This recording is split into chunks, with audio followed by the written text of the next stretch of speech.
Now, moving on to other stories. The government cannot deliberately compromise with the quality of food for students. That's the position of Deputy Education Minister Designate Professor Kingsley Nyako on senior high schools feeding brouhaha.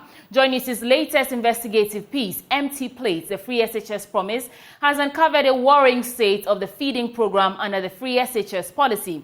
The challenges include poor quality and quantity of food served and weevil infestation. Now, the Deputy Minister for Education Designate Professor Kingsley Nyako has been responding to the concerns after his vetting. There is more in the following report.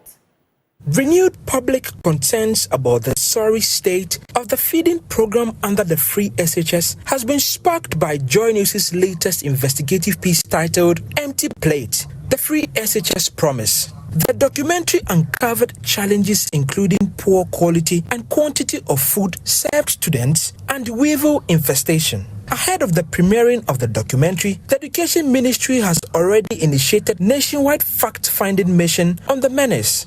Reacting to the report, the Deputy Minister Designate for Education, Professor Kingsley Nyako, said there is no deliberate attempt to compromise the feeding program. You have sent children to school, there is possibility to feed them. And I don't think that the ministry will do anything that will compromise the feeding of the students. That's what I'm saying. So if these things are reported, I'm sure that the minister and the ministry will take the necessary steps to address them. There was also a debate over which government completed most of the e-blogs initiated by the SWAL NDC administration.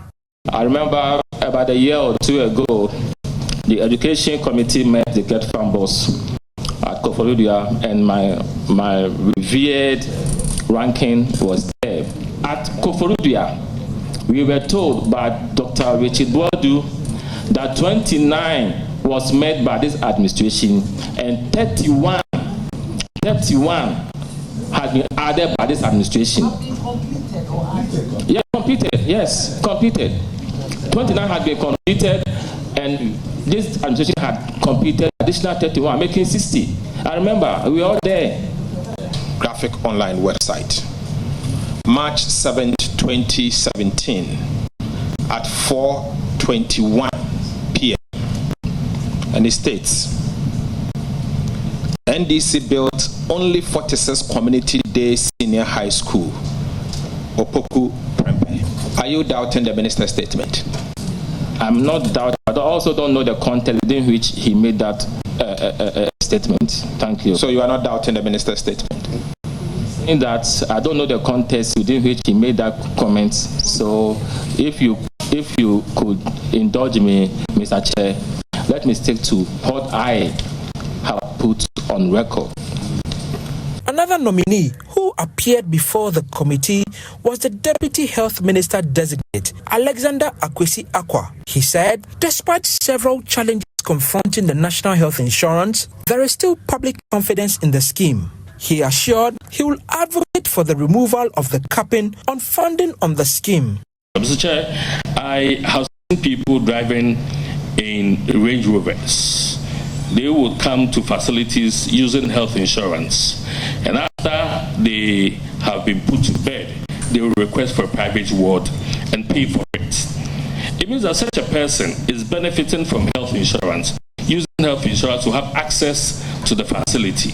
But when it comes to treatment, because perhaps he's a bourgeois, he will pay to be in a private ward. It means that the confidence in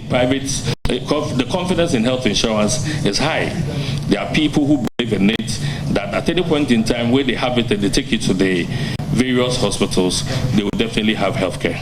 An interesting issue that came up during the vetting of the Deputy Employment and Labour Relations Minister Festus Iwa Kofi was the concern about sexual harassment at workplaces. He said companies must undertake extensive education to prevent the occurrence.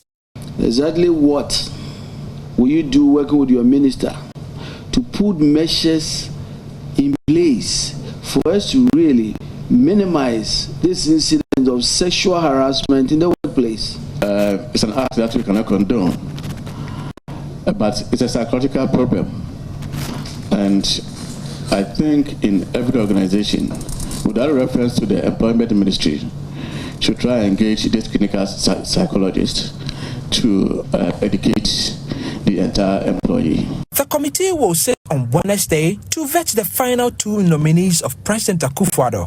James Aveji's report, read to you.